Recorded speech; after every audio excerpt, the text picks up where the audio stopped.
Failure is only failure if you do not learn from the experience. Failure should not be something that is frowned upon, but something that is braced, because that is how you learn and grow. What's up, dreamers? Welcome to Drive and Revive, and today I want to talk about failure. Failure has such a negative connotation around it.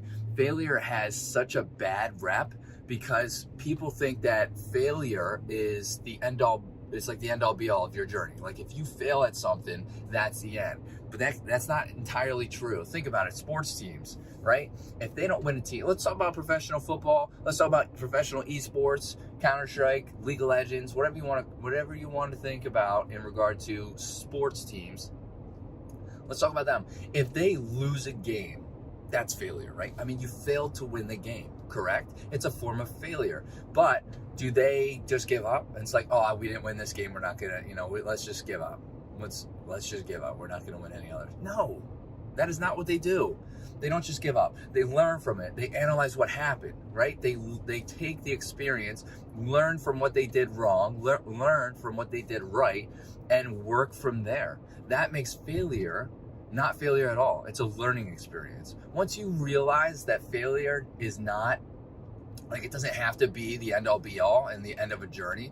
Once you realize that you can use failure to your advantage to learn and to grow, you will actually grow. Okay, you will become, you will be able to use those experiences to help further your journey, whatever the journey is or part that you may have failed in.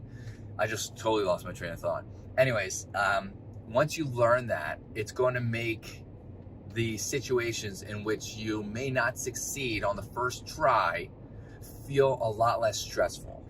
Failure brings stress to people. It brings a various amount of different emotions, like anger, depression, whatever you want to call it. But so an example, I used to, if I were to fail at something in the past, back before I started my health and wellness journey and my mindset was in a terrible place, I used to just give up. I wouldn't even pursue it. I would give up.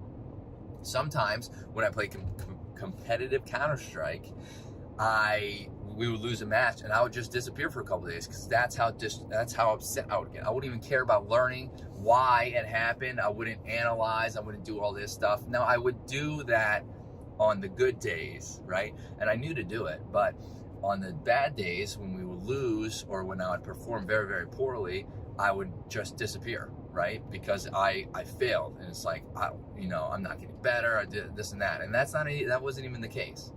That wasn't the case at all. I was just letting it get to my head. And I was not using failure to my advantage. I was letting it take advantage of me. So it is very important how you look at it, because if you look at it as more of a learning experience and you take the information and you learn and grow from it, it's not a failure at all, is it? Nope, not even close. Something to keep in mind, and I think this is something that everybody should be talking about and everybody should be talking about and pushing it on to everybody else, because it's just has such a negative connotation about it that it drives these negative emotions, anger, depression, anxiety, right? So, and sometimes even hatred, depending on the situation. So it is very important. If you have anything to add, let me know in the comments. I'd love to get this conversation started. Hit that like button, helps out the channel. Hit that subscribe button for more content like this, and I hope to see everybody in the next video. Later, dreamers.